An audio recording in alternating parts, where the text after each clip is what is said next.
Hey everybody, it is the Macabre Tavern, and we are here with Universal Horror Month. Still going strong. Yeah, that's right. One of my favorite films is coming up here on Monochrome Monday. It's The Invisible Man from 1933. I'm not going to lie, almost every Universal horror film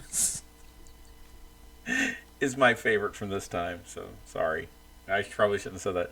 Yes, this is the 1933 film based on H.G. Wells' 1897 novel, The Invisible Man, produced by Universal Pictures, starring Gloria Stewart, Claude Rains, and William Harrigan. So, there's only one thing left to do. That's to get into the plot. Let's do this. On a snowy night, a stranger with his face swathed in bandages, his eyes obstructed by dark goggles, takes a room at the Lion's Head Inn in the English village of Epping, Sussex. The man demands to be left alone.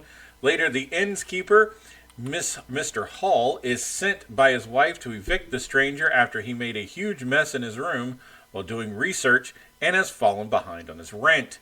Angered, the stranger throws Mr. Hall down the stairs. Confronted by a policeman and some local civilians, he removes his bandages and goggles, revealing that he is invisible. Laughing maniacally, he takes off his clothes and makes himself completely undetectable and drives off his tormentors before fleeing the countryside.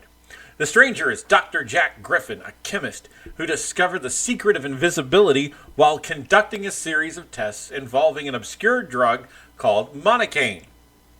Flora Cranley, Griffin's fiancée and the daughter of Griffin's employer, Dr. Cranley, becomes distraught over Griffin's long absence. Cranley and his other assistant, Dr. Kemp, search Griffin's empty laboratory, I think is what I was trying to say there, when finding only a single note in the cupboard. Cranley becomes concerned when he reads it. The note has a list of chemicals, including monocaine, which Cranley knows is extremely dangerous. An injection of it drove a dog mad in Germany. Griffin, it seems, is unaware of this. Cranley deduces that Griffin may have learned about monocaine in English books printed before the incident. It described its bleaching power. On the evening of his escape from the inn, Griffin turns up at Kemp's house. He forces Kemp to become his visible partner in a plot to dominate the world through a reign of terror, beginning with, the usual few murders here and there.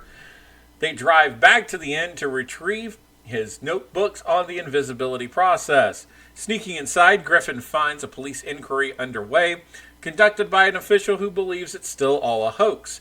After securing his books, Griffin angrily attacks and kills the officer. Back home, Kemp calls Cranley asking for help, and then the police. Flora persuades her father to let her come along. In her presence, Griffin becomes more placid and calls her darling. When he realizes Kemp has betrayed him, his first reaction is to get Flora away from danger. After promising Kemp that at 10 o'clock the next night he will murder him, Griffin escapes and goes on a killing spree, causes the derailment of a train, resulting in 100 deaths. And he throws 2 volunteer searchers off a cliff. The police offer a reward for anyone who can think of a way to catch him. Feeling that Griffin will try to fulfill his promise, the chief detective in charge of the search uses Kemp as bait and devises various clever traps. Trying to protect Kemp, the police disguise him in a police uniform and let him drive his car away from the house. Griffin, however, is hiding in the back seat of the car, surprising Kemp. He tells Kemp he was following him all day while committing his crimes. He overpowers Kemp and ties him in the front seat. Griffin then sends the car down a steep hill over a cliff where it kills Kemp. A snowstorm forces Griffin to seek shelter in a barn where he falls asleep. Later, a farmer enters and spots movement in the hay where Griffin is sleeping.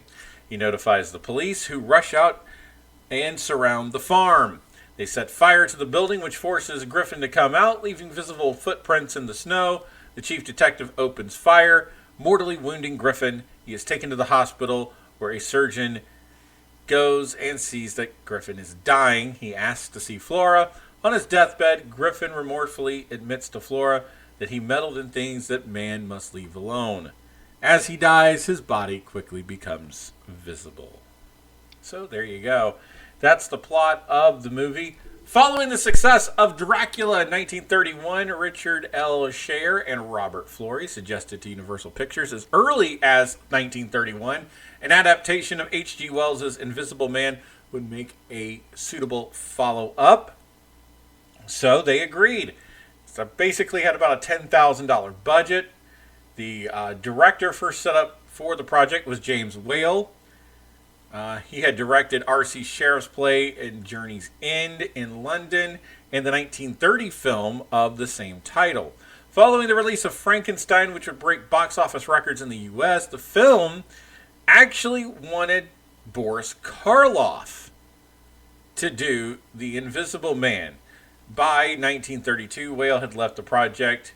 Weary of being tagged as a horror director, this left Karloff as the only cast member of the film, which neither a script or director had been put into place. So, of course, Karloff kind of bowed out. And really, that's kind of the only interesting parts about this, at least the background of this movie, that seemed to be really fun. Principal photography began in June of 1933 and concluded in late August. All of the special effects shots were filmed in what Gloria Stewart recalled in utmost secrecy during the production. The special effects work took another 2 months to complete. Universal Press Clips falsely claim that the invisibility effects were optical effects done with mirrors. Whale worked closely with John P. Fulton on the film's special effects. Fulton later revealed how the effects were done in the 1934 issue of the American Cinematographer. It was the September issue, stating that they had shot against a relatively black set with walls and covered in black velvet to make it non-reflective. The actor was then covered head to toe with black velvet tights and wore whatever clothes he required for the scene. With this negative, the print was made. A duplicate negative was made to serve as mats for printing.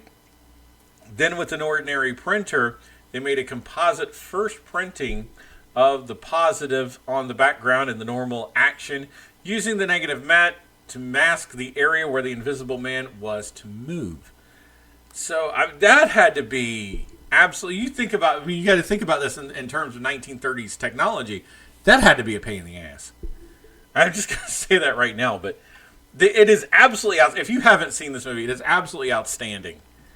And you will be blown away by how well it's done. I mean, you'll never think it was a 30s movie, to be honest with you.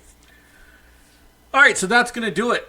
Wrapping things up for The Invisible Man. We got one more left in December. And I'll tell you right now, we're going to be doing The Bride of Frankenstein.